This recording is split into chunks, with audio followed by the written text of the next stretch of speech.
Good evening, everyone, and thanks for joining us today. I'm Dr. Lawrence Newman, the chair of the American Migraine Foundation and director of the Headache Division at NYU Langone in New York City. Tonight's webinar is part of AMF's expert series in which we try to address topics of interest for our members. And I think we selected a pretty great topic since we have about 800 registrants. Our topic, why isn't my treatment working, is a question I'm sure many of you have pondered. And it's a frequent reason that brings patients to a headache doctor's practice. In fact, the 5 histories that I'll be presenting to our panel are patients that I've actually seen over the last several decades, each of whom were convinced that they've tried everything available and that they would never find relief. Joining me today are 3 world-class neurologists and headache experts who will provide us with their thoughts, their insights, and approaches to patients who live with migraine and other disorders that cause headaches.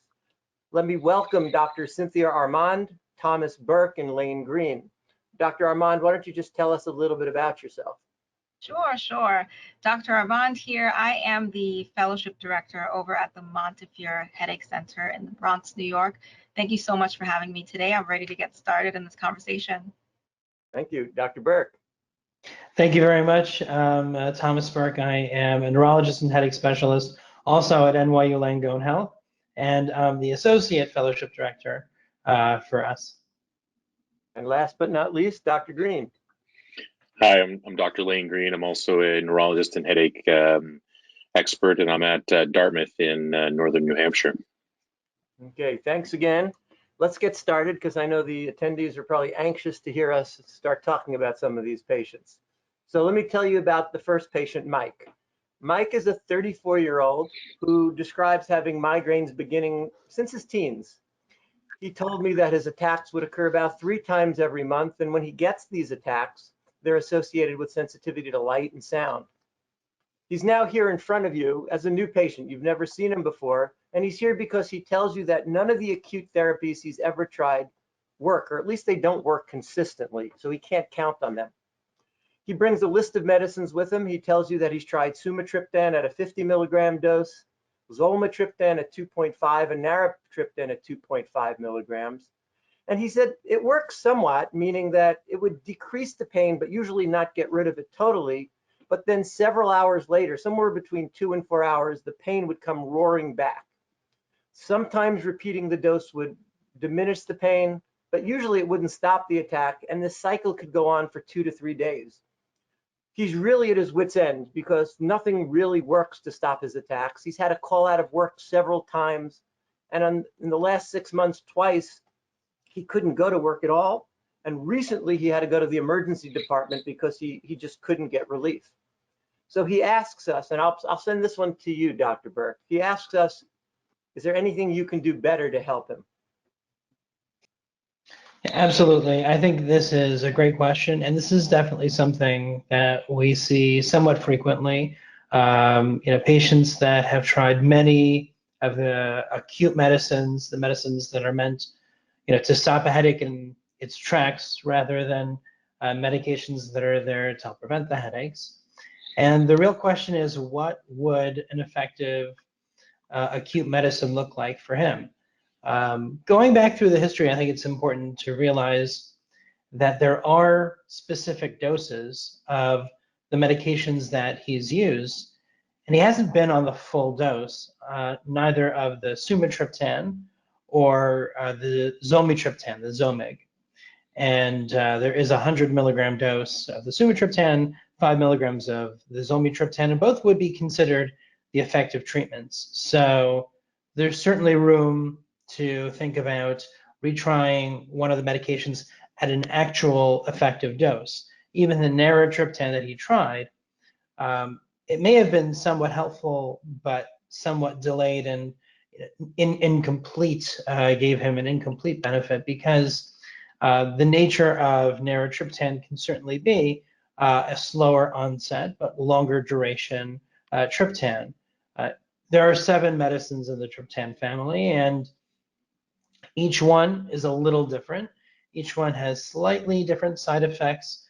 They come in slightly different formulations. There are benefits and downsides to each and every one of them, and certainly he hasn't tried every option out there.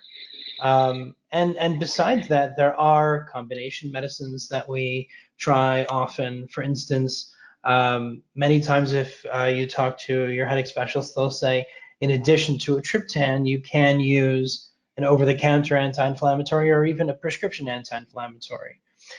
So many times we think about adding to the sumatriptan something like naproxen. There's even a combination pill that comes that way.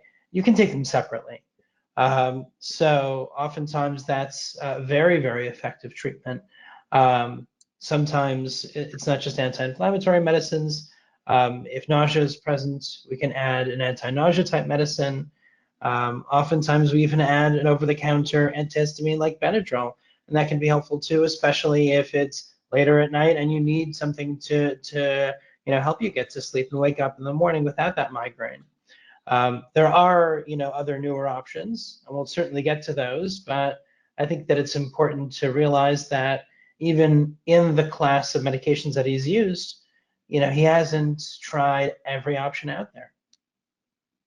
So say you adjust his dose. He's on now the right dose of sumatriptan and it still doesn't work. He's on the right dose of zolmitriptan.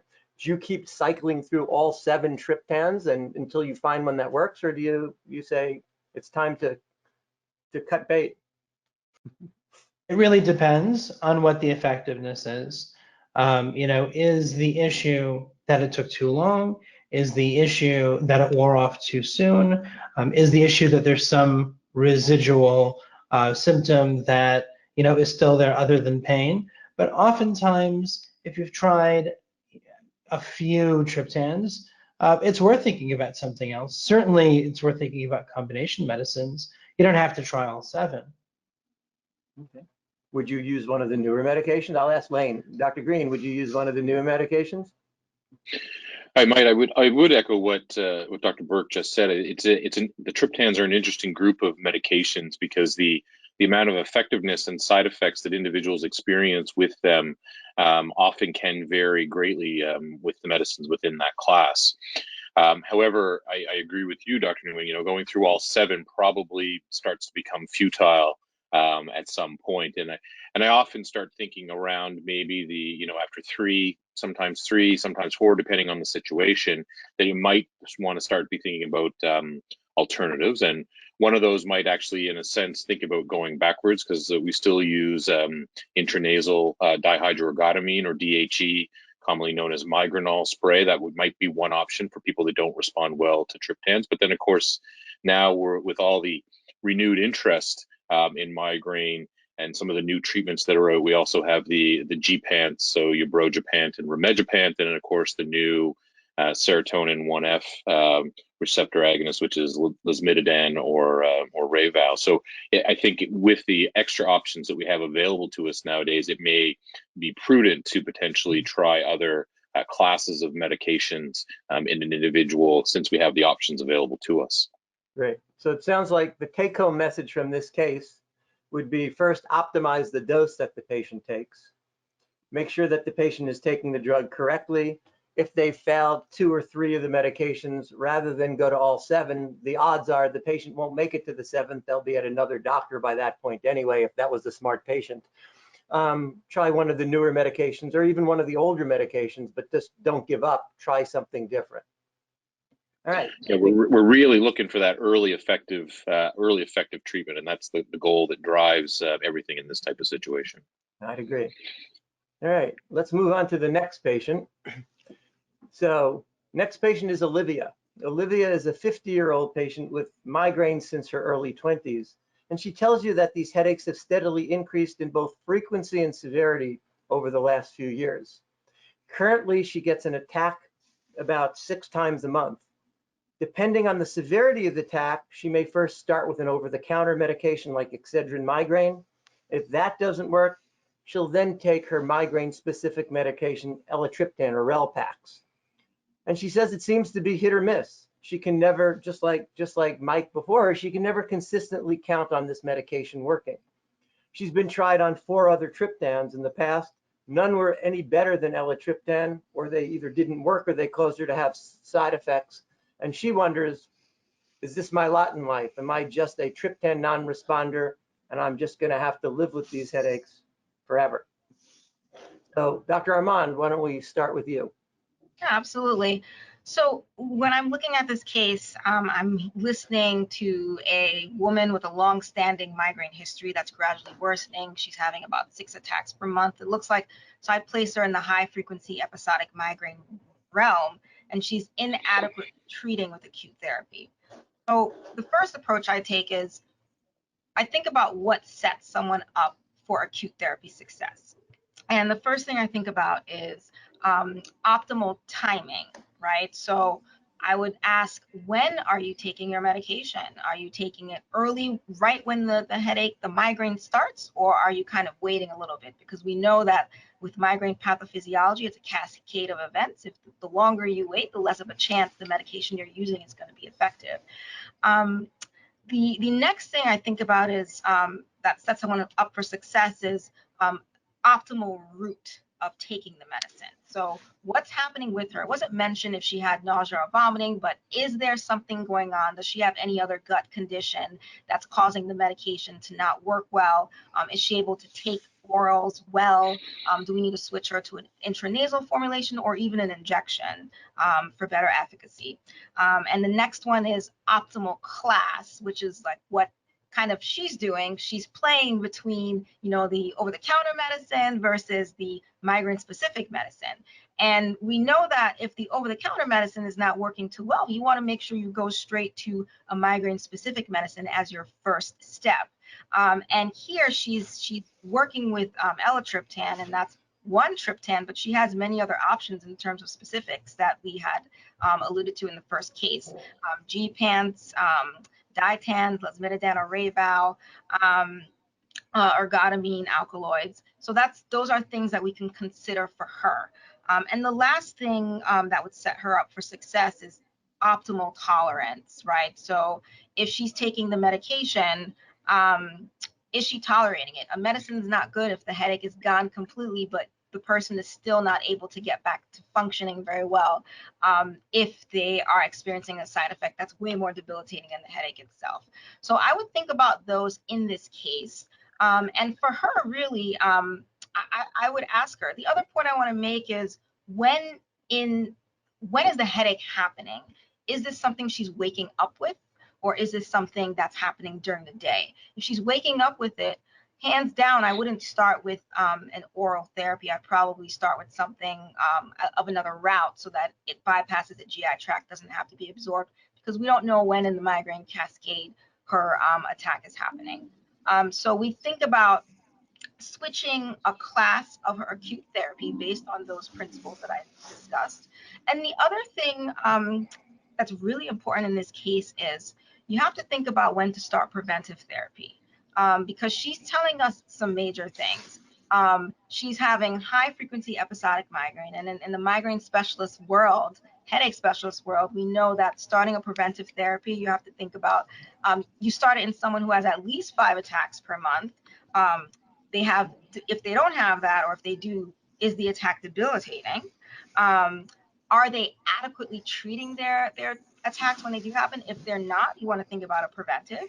And also patient preference, really. So if she's meeting that criteria, we want to have the conversation of prevention, because rather than having her chase the attacks and having that anxiety around it as to whether or not the medication is going to work, you want to have her have some sort of prevention on that will at least decrease the frequency and the severity by at least 50%. And also, we know preventive therapy helps reduce medication work very well. Yeah.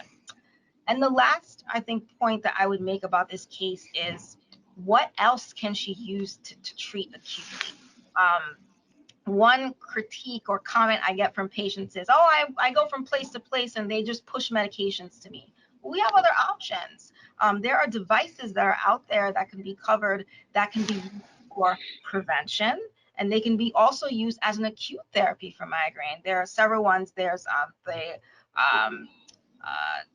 transcranial device that's placed on the forehead, and you have another device that's placed on the arm, can be used for acute therapy, and they can be also combined with oral medication. So there is someone for everyone, and certainly there's hope for this patient, and I see many routes of helping her with her treatment. Wow, those are great points. Let me just ask you, since this is a patient population we're speaking to, and they may not know some of the terminology that we just throw around, when you say a migraine-specific medication, what do you mean by that?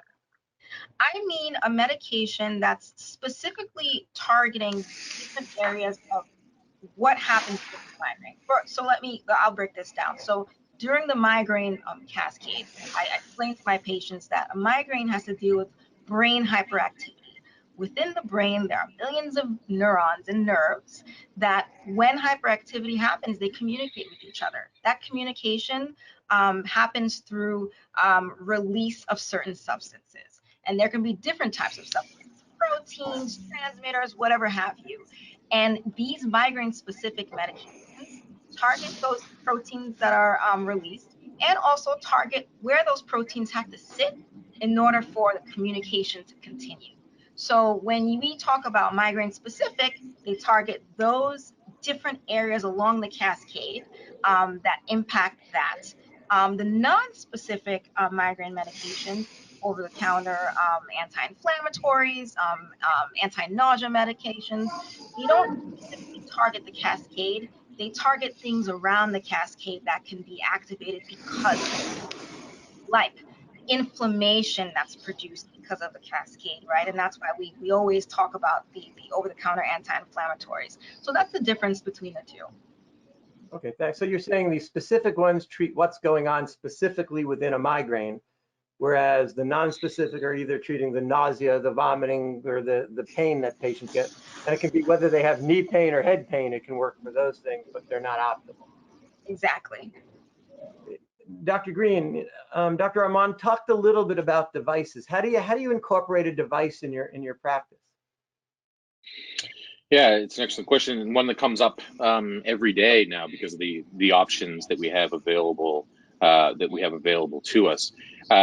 Some of it plays into what we're actually trying to target. So some of the devices have sort of as needed or acute treatment properties to them, and many of them also have sort of a reduction or prevention strategy or aim to them as well. And so it may be which part we're trying to exploit. And luckily, some of them actually have a bit of both. So you can have the same device both have acute treatment, so you can use it during your individual migraine attack, and then there can be a maintenance or a reduction strategy to it where you use it on a daily basis, and it overall is trying to, as I sometimes say, put a wet blanket on the situation. And so it's with those things in mind, it's sort of trying to optimize what would be best for the patient. I think some of it plays into what time of day the patient wants to use it, because some of them, as Dr. Armand was mentioning, there's one that does target the nerves in the forehead, and it's clearly evident to those around you if you're wearing that device. Although there is also a device that's now available that goes on the upper arm of an individual, and I've had many patients tell me that they wear that under their suit coat or their blouse or things like that, and they can activate that device any time of the day, and others around them are not necessarily alerted to what they're doing, and they find that makes their day go more smoothly. And so the final thing involves is cost, unfortunately. So some of them do have different amounts of cost for patients, and unfortunately many insurance providers or payers do not cover some of the devices. So calculating that cost into it, some of them are a little bit more expensive on the upfront and then less over time, whereas others have some of that cost distribution more over time. So all those things weigh into it. And I always remind patients that because these are electrically stimulating nerves and they're targeting nerves, there is a bit of this electrical stimulation to them. So there is a sensation associated with these devices. And so they have to be okay with the idea that there's going to be this electrical sensation regardless of where the device is being active on the body. Great point. Tom, I'm just going to ask you something, Dr. Berk, because I'm sure many of the people in the audience have this experience. And it feeds into exactly the same kind of scenario we're hearing. I have to use a non-specific medication like my Excedrin or my Advil or my Aleve, my insurance company only gives me four sumatriptan, zolmitriptan, pick the triptan you want, and I have to make sure that if I use it now, what am I going to have at the end of the month? How do you tell them to strategize in those situations? It's a really difficult situation, and I think all of us see this on a daily basis. And sometimes the insurance company can be, literally cutting you down month by month. One month, you can get 12, the next month it's 8, and a few months later it can be 4. And oftentimes, we apply to the insurance company for, what's called a formulary exemption. So if their formulary states that they're only allowed 4, we appeal that, and we say that clearly this is somebody who needs more than 4, pills per month. And it is a shame, because I don't know that there's any other field of medicine where the insurance companies would give you fewer pills than are medically appropriate. I don't think, as far as I know, that there's any insurance company that says, well, you don't really need to treat your high blood pressure every day. And Tom, we lost you. Your audio. my apologies. Even in this situation, sometimes alternating medications and keeping tabs on which medicines you're using and how often, I think that can make a very big difference. So making sure that even if you are incorporating some of the other medications, even if they're non-specific prescription medicines, ones that can be very effective, and alternate, that can be helpful too. Okay, great. Thanks. That was a really great review, Dr. Armand. Thank you. All right, let's move on to another patient. And again, these are all people that I've seen. So these are real patients, that is not something we're making up. Next patient is Bill. Bill's a 36-year-old who you're now the 6th neurologist. He's seen 5 neurologists in the past without finding any relief. He has a 10-year history that he tells you he's been diagnosed with having, quote unquote, sinus migraine. These headaches occur 10 times every month, but each attack lasts at least a day or 2. His headaches are always right-sided. He's never had a headache on the left side. The pain is most centered in his eye, behind his eye, radiates to his temple, and sometimes it'll go to the back of his head and into his neck. Never in his life has he had a left side his headache. He's adamant about that. These severe attacks are accompanied by some mild nausea, some sensitivity to light and sound. And he also notices that his right nostril stuffs, and that's why his ENT and 3 of the 5 neurologists have told him that they're sinus migraines. He'll use sumatriptan, so Imitrex, acutely for these bad attacks, and he says the pain goes from an 8 or 9 level to a 5, but it never goes away completely. He's been taking Topamax, topiramate 100 milligrams every day for months without any improvement, although his fingers are tingling.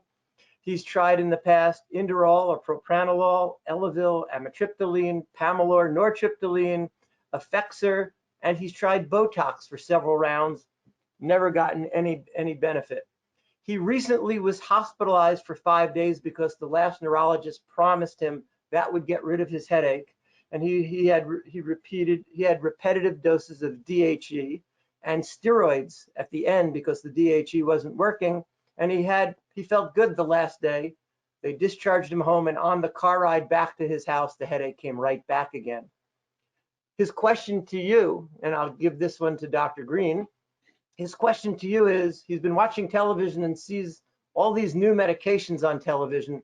Is he a candidate for one of those medications?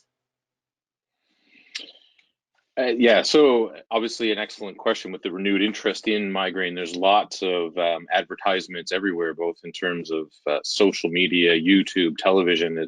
Seems to be flooded with these ads. So that question comes up quite frequently in a clinic. Although I always, one of the things that always attracted me to headache medicine is that it's still an area of medicine and neurology that is still very clinically based.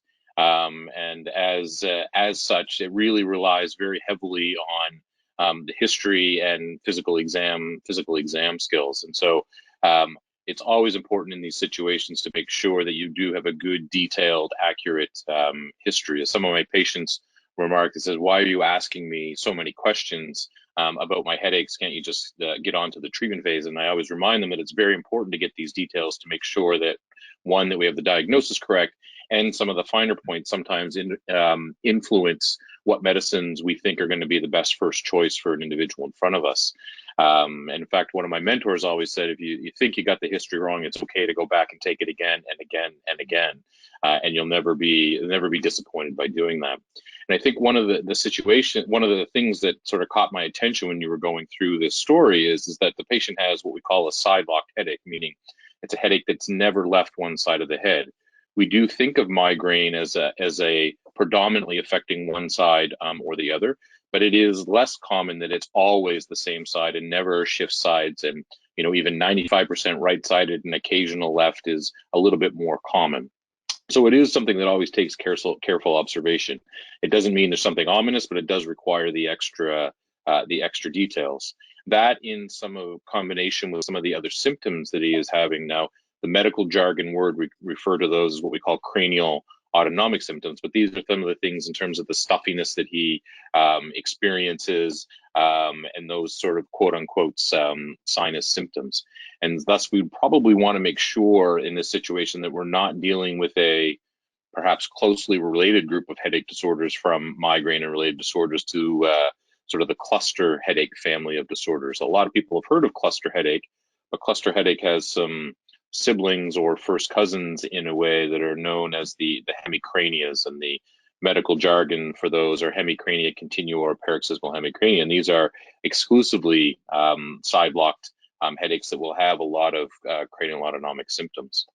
I should point out that the cranial autonomic symptoms or the sinus type symptoms that he is having are not exclusive to that, because migraine can have some of those. It's just on balance overall in the history how much weight you put to them with respect to a migraine diagnosis or potentially one of these other cluster family diagnoses. So I would be suspicious, given that he has tried good doses of many medicines in a migraine targeted approach, that perhaps he may have one of these other closely related, in a way, headache disorders that are a bit more rare, but are something to consider. So can you just tell us what just tell the audience, if you were to see a patient who had Hemicrania Continua, what exactly did they tell you? So these are patients that often complain about one side headaches only. They tend to come on and then they never seem to relent, and so they're always on that side. Now that's not to say that there isn't a bit of waxing and waning or a little bit of fluctuation how severe the headache is, and they don't tend to have as very discrete attacks like migraine or some of the other entities. And these are, they sometimes have a period during the morning and the afternoon or evening where it's a bit worse, but there's always some sort of pain there. And again, that in combination with some of what we call, again, these cranial autonomic symptoms, but these are things like could be tearing of the eye, a redness of the eye, a droopy eyelid, swollen around the eye, a runny nose, a stuffy nose, some just flushing on one side of the face, sometimes just changes in hearing or a fullness in the ear that comes along with these attacks. And it's that side lock nature plus these other elements that really draw you into that. The other closely related one, which is paroxysmal hemicrania, these are people that tend to have more discrete attacks throughout the day. But one of the things that clues us into that compared to migraine is they tend to have multiple attacks during the day, and it's not uncommon for them to have sort of a 20-minute, 30-minute attack, but they can have sometimes a dozen of those in a day. And that's a little atypical for migraine. That with a side lock headache and these other features we just talked about make us think about these two types of headache disorders. And obviously based on the classification system that we use for these headache disorders, they're supposed to respond to a specific medicine. And there can sometimes be no greater joy in discovering what we call an indomethacin or an Indocid responsive headache, because it literally shuts the headache off like a light switch. Exactly. These are people that every one of us on this panel have seen as a new patient several times a week. The people with intractable migraine or intractable sinus headaches who don't have either. And as you say, you get invited to their weddings and their and their parties, and they're friends for life. Dr. Armand, let me ask you this, because it's so important when we talk to doctors, but also it's important for the patient to know what to say to the doctor. So in a disorder like Hemicrania Continua, patients focus on their more severe pain, rightly so. That's what's disabling. How do you get them to, how do you draw out of them how many headache days a month they really have? Right. That's a really important question, because usually, aside from the autonomic symptoms that Dr. Green discussed, clinching this diagnosis has a lot to do with the headache days that a patient has, right? So there's a difference. There's headache attacks or severe headache attacks, and then there are headache days that someone can experience. So usually when someone comes in with this headache type is so debilitating that they're always concentrating on the severity of the pain and when they happen. So when I ask, so how many attacks do you have? They'll only hone in on the severe attacks that have the right-sided autonomic symptoms and what happens then. And if you're not seasoned, you can get distracted by that and say, oh, this is migraine, here we go. But then you ask, okay, so you have these severe attacks. When those go away, how do you feel? Are you headache free, or do you still have something lingering there that you're still able to function with? And then the answer to typical classical hemicrania continua is yes, actually, I do have something that lingers, and it's probably, and I asked them, quantify it for me on a scale of 1 to 10. What is it like? Okay, well, it's probably a 4. I'm still able to function. And I said, what are your severe attacks like? Oh, those are a 10. So when the 10 is gone, it goes down to a 4, and it's always there. I could never get rid of that. And that's the part that usually sets us free. And then I say, all right, well, this really sounds like hemicrania continua. Your headache is side lock. It's never on the other side. There are autonomic symptoms. We are going to do an endomethacin trial.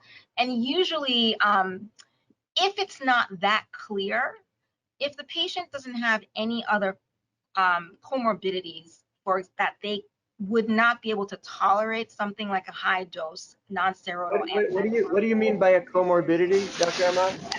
I mean a condition that someone can have that kind of goes along with chronic migraine or any other medical problem they have. If the patient doesn't have skin issues, or they have a stomach ulcer, you might want to start off with an endomethacin trial. It's something that's no longer than 2 weeks, because once you start the cascade of migraine treatment, as you can see in this case, it can be on and endless, because there are endless possibilities. So you might have missed that train to give the endomethacin or discuss the endomethacin and stay in this spiral of, this is migraine, let's continue this treatment. And you really kind of never go back to an NSAID.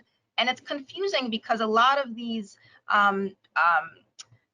autonomic cephalalgias respond to triptans like sumatriptan, but incompletely, but can fool you enough to think, okay, well, I think this is migraine because there's some sort of response.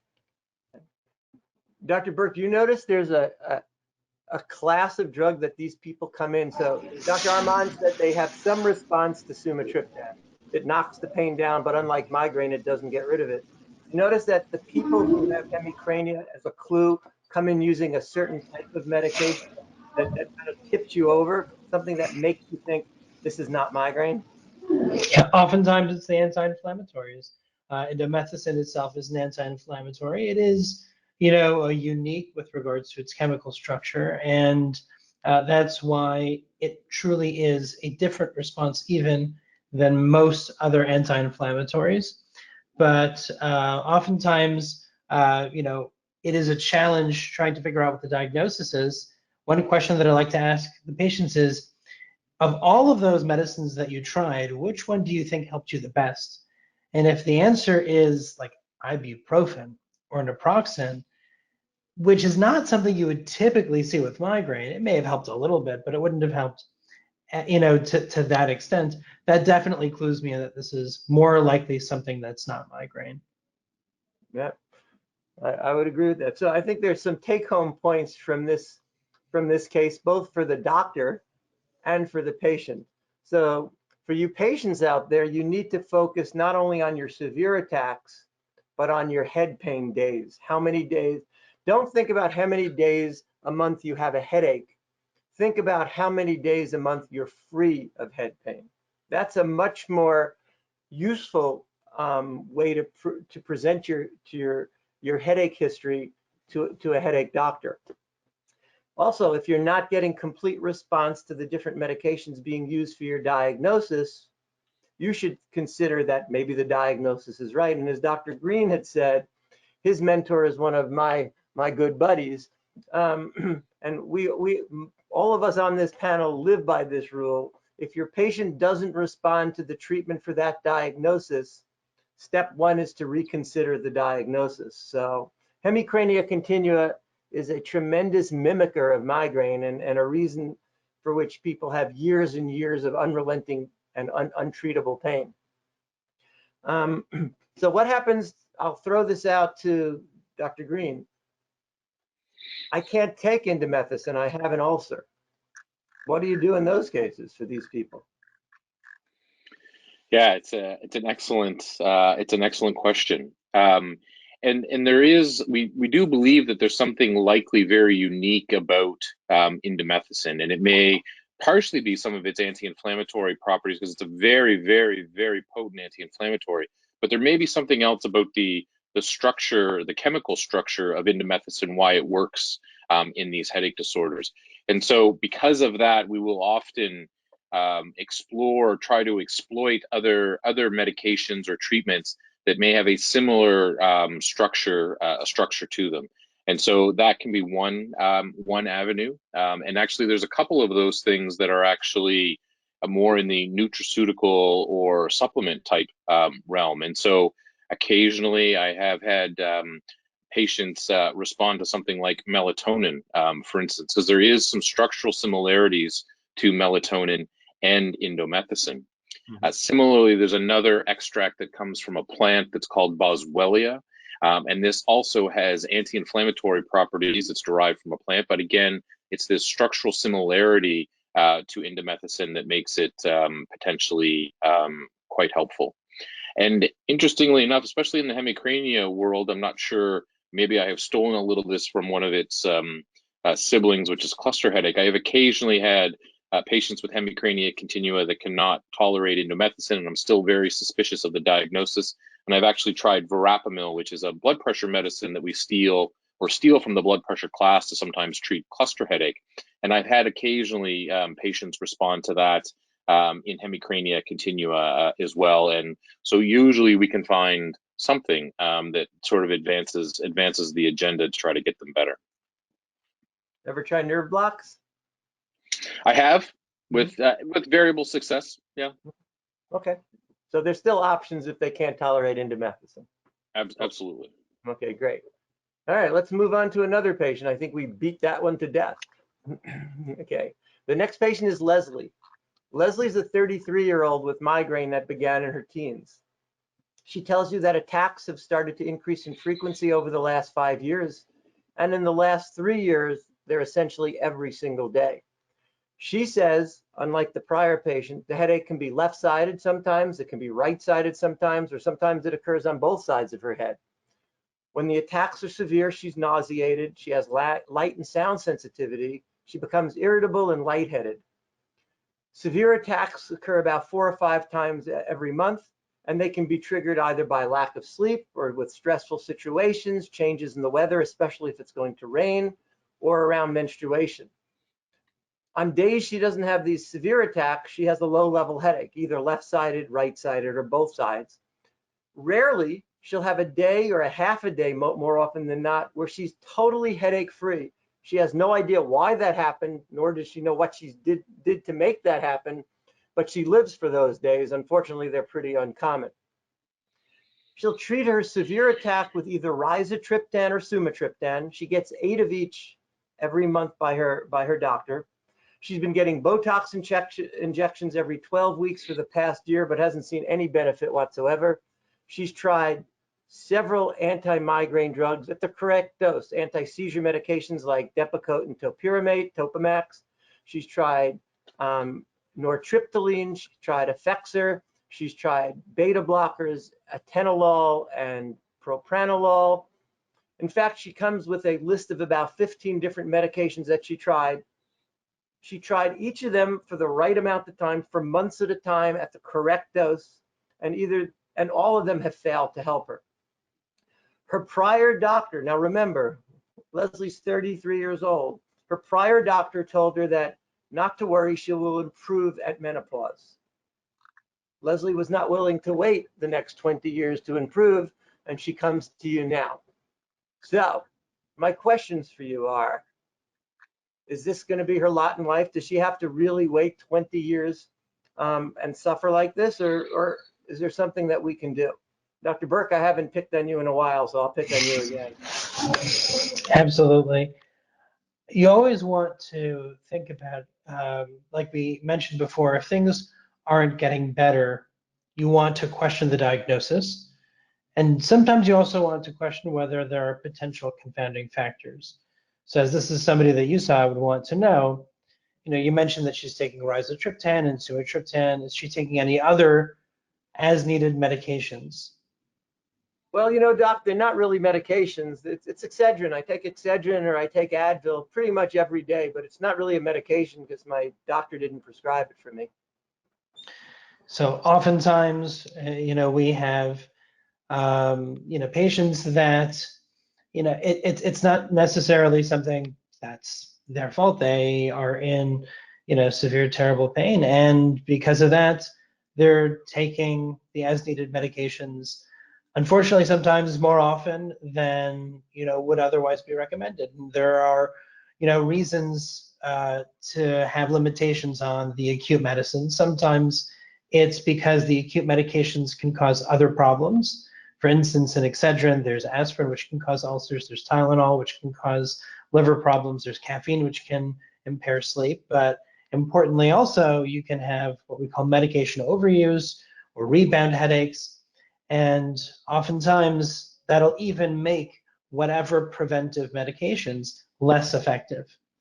And we really have to, in this kind of situation, address options for, to number one, allow her to more seamlessly transition off of the Excedrin daily, and think about maybe some other medications either that she hasn't tried or that could even be effective in a situation like, this rebound medication overuse.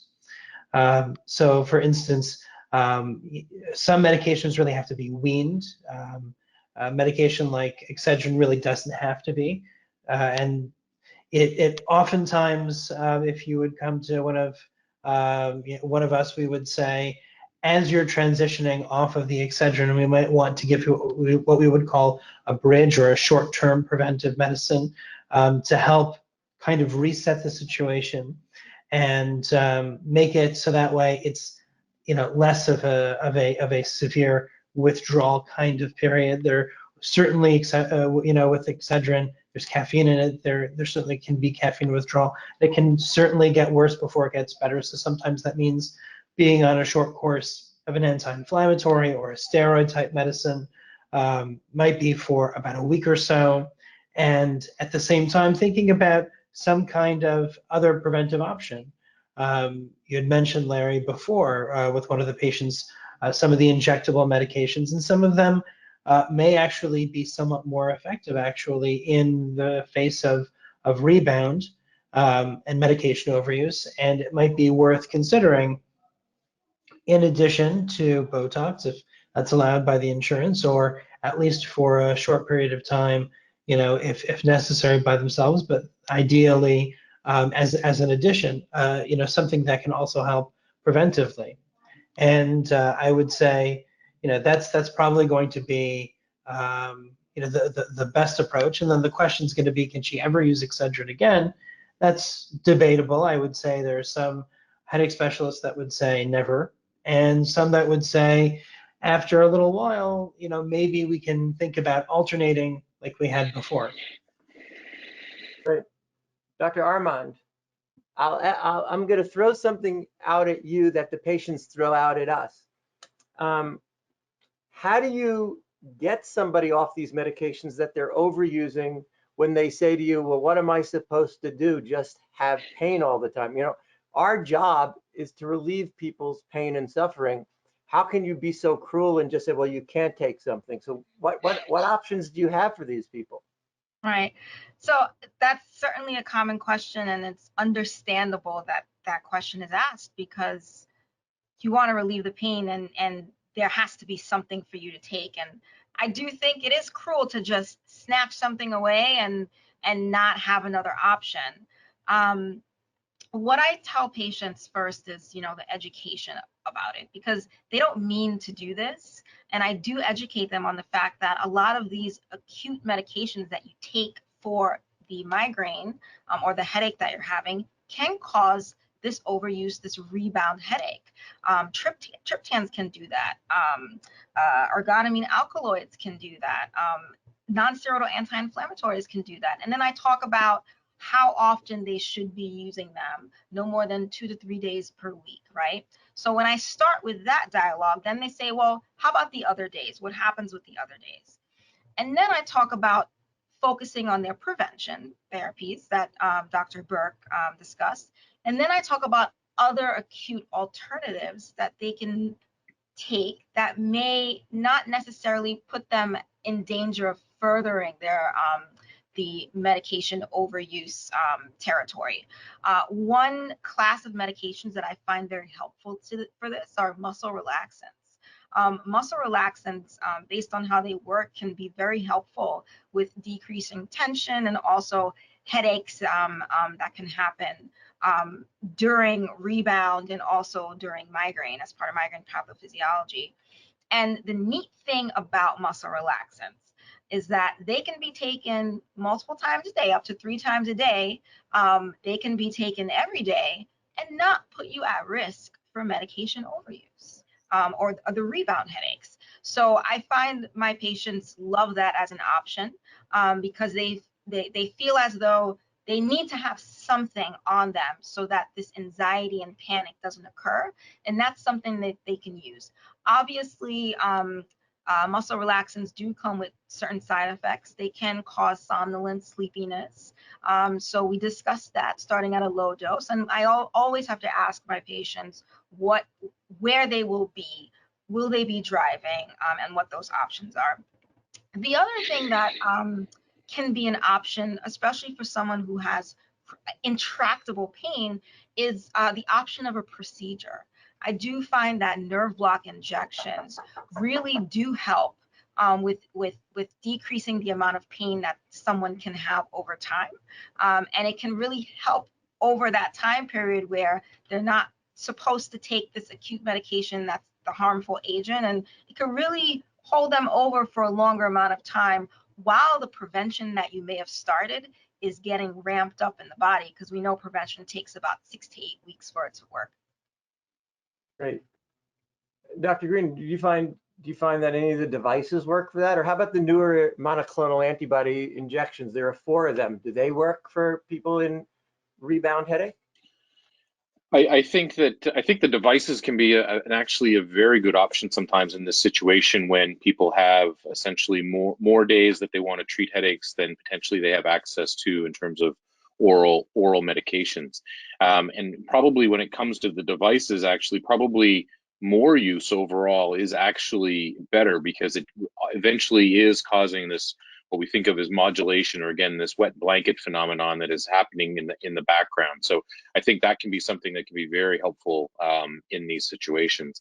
And yes, I would echo what was sort of mentioned a bit earlier, that we do have some evidence to suggest, and I think also clinical experience, that sometimes that some of the new monoclonal antibody treatments sometimes are maybe even a bit stronger than what we think of as this negative effect that can happen in a medication overuse scenario. So I think that one of the old tenets that sometimes was used, that patients have to sort of be off their medication overuse or be out of that medication overuse pattern before a prevention or reduction strategy is going to be effective. But I think some of our thought around that is evolving over time, and especially when it comes to the monoclonal antibodies, that there may be a good reason to, especially in this situation, given what this patient has previously tried and failed, is to get onto one of those at the same time we're making all these other positive changes in terms of getting a better acute treatments, maybe looking at lifestyle modifications as well, making sure we're incorporating devices, these bridging and transitional treatments in terms of, as Dr. Berk was talking about, steroids and nerve blocks. And so really attacking this very serious problem that this patient has from multiple avenues to get that final goal that we're looking for. Right, and they work faster, as you said. So I think this is a really common case for all of us in a headache subspecialty practice. It's often a reason people get referred to us for these intractable headaches, and either the patient doesn't realize, more often than not, they're not taking it deliberately. If they knew they were giving themselves a headache, they surely wouldn't do it. They're looking for relief, but there are limits, and overuse of these medications will render any of the treatments that we try ineffective. And that's why we have to sometimes seem like we're being mean to try and get to the bottom of it. But the end goal is that we can actually fix this more often than not. So we have about 10 minutes, and we have one more case that would probably take about 4 hours to discuss because there's so many intricacies in it, but I think the audience would like to hear it. So I may cut us off in the middle of it, and I'll start shutting up and speaking. So the next patient is Kayla. Kayla is a 19-year-old patient who you're seeing for the first time, although you treat her mother and her older sister who live with migraine. She's been seeing her pediatrician up until this visit. She describes attacks of severe headaches with nausea and vomiting that began last year. Some of the attacks are preceded by disturbances in her vision where she sees flashing lights, zigzag lines that last about 40 minutes. She was so scared after the first episode because nobody in her family had it, she went to the emergency room where she had an MRI that was normal. She tells you that attacks occur once or twice monthly, but the Advil or the butalbital combination, Furanol or Furacet that she takes, doesn't help, and she's in danger of failing 1 or 2 classes this semester. She recently tried her mother's medication, something we do not recommend, taking other people's medications, and it didn't help anyway. And she thinks it probably didn't help because she couldn't keep it down. She was vomiting and thinks that the medication was lost. She takes no other medications. She tells you she takes no other medications, but she's desperate and she's worried she's going to fail out of school. So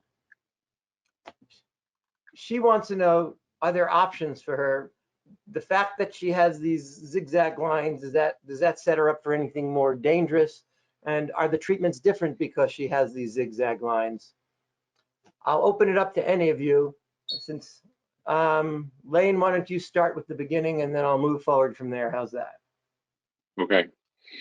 So yeah, a lot of important points in this case that come up, and I think probably one of the things that we would probably say is that this sounds very much like migraine. It's got a lot of migraine qualities, and she likely has migraine with aura, and that is the visual phenomenon that she's having before her headaches.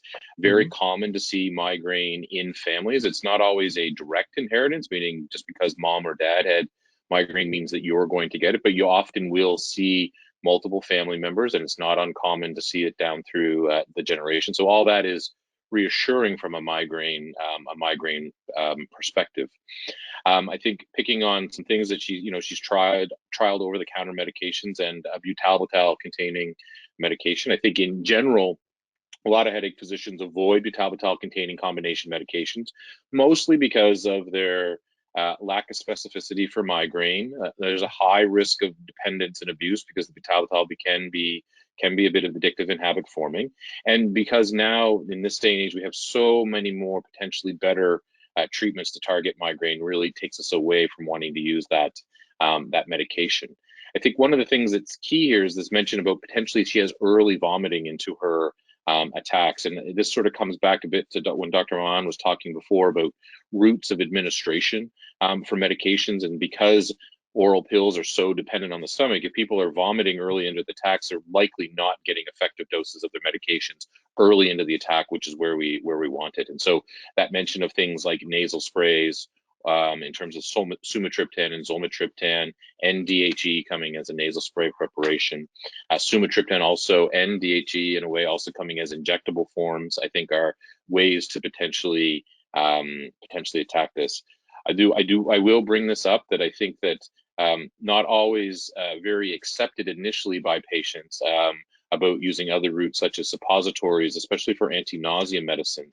And some of the anti-nausea medicines such as prochlorperazine or compazine or promethazine or Phenergan come in suppository form, and in fact can be extremely helpful from the nausea vomiting perspective, but I also believe they have anti-migraine properties to them, and so that can be very helpful, especially if it means for some patients that they're going to end up in an emergency department. And the last place anyone wants to be with a migraine attack is in a busy emergency department with bright fluorescent lights, being low down on the priority list to be seen by someone. So these things can often be very, very good alternatives to keep people away from an environment that really is not conducive to recovering from a migraine attack. And then, of course, there's the, I don't know if you want me to keep going about the the aura side of things, and that I always ask every patient about oral contraceptive pills. Some people do not consider them prescribed medications in a sense, but I think from a headache perspective, we are very aware of this. And so I would always ask, especially in this situation, if the patient is on an oral contraceptive pill or some sort of hormonal treatment, and if there was any relationship to starting that medicine and her zigzaggy lines or her visual phenomenon that she experiences. Was there a link? She started the oral contraceptive 2 months, although she didn't tell me about it when I asked, until I asked, like you just mentioned, 2 months before this new type of headache began, she had started a birth control pill. And that will take most headache medicine specialists. They will pause a little bit when they hear that, because there may be a link between hormonal therapies and developing new aura, and many headache physicians might actually advise against hormonal treatments in that situation when someone has developed a new aura, and they would always want to make sure that they're are not related and make sure these are not sort of stroke-like events, because there is some increased risk of having blood clots with oral contraceptive pills. That issue used to be much more of an issue in the past, because the oral contraceptive pills used to have very high quantities of estrogen in them, in the 50 to 100 microgram range, and the newer formulations have a lot less. It likely doesn't abolish that extra risk with the newer formulations, but it still likely is present to some extent, especially if patients have other risk factors for having blood clots. And the biggest one I've always seen is young people on some sort of hormone treatment, whether it's oral contraceptive pill or other, and then combining that with smoking. And that combination always makes me a little bit more apprehensive. Plus, sitting in the back of my mind with that, knowing that from good quality, large population analyses, that females that have migraine with aura do have an increased risk of ischemic stroke over their life. And it probably doubles their underlying risk. Now, thankful, most of the population that we're seeing are young, otherwise healthy patients that do not have other risk factors for stroke. And so if you double a very low number, you still have a very low number. And so it does not bring it into the forefront. But it may potentially bring it to the forefront as this patient gains life experience, and on the other end may have other risk factors for stroke and may be considering hormone treatments for other indications. So I think this situation does require a little bit of extra discussion, especially in the first encounter or over subsequent encounters, about these nuances, and having very detailed questions. I think looping in the person that's often providing their women's health side of things can be very helpful, and making sure everybody's on the same page and talking about the same issues. And at the end of the day, I never truly draw a line in the sand about oral contraceptive pills in these situations, but making sure we're having good detailed discussions about what the best way forward, to make sure we've explored all other options that we have available to us. Excellent, thank you. Excellent points. And you've made it exactly on time. So, well, let me just say we've come to the end of our webinar. I want to thank the panel for sharing their expertise with us this evening. It was very useful. Hopefully to the audience, you've gained insights into the many reasons why treatment can fail a patient. Perhaps you've been prescribed the wrong dosage, the wrong method of delivery, or maybe even the totally wrong treatment for you. Perhaps you wait too long before you take these medications and sabotage it. Perhaps there's an element of medication overuse that interferes with the treatment. Or maybe, as we saw with one of our patients, the diagnosis was just wrong. The good news, hopefully you've seen, every one of the 5 cases that were presented today are all better. So the good news is that there are always alternatives and that, in fact, most people can be helped. Remember, to our audience, remember, knowledge is power. You are your own best advocate. We at AMF will advocate for you, but you should advocate for yourself.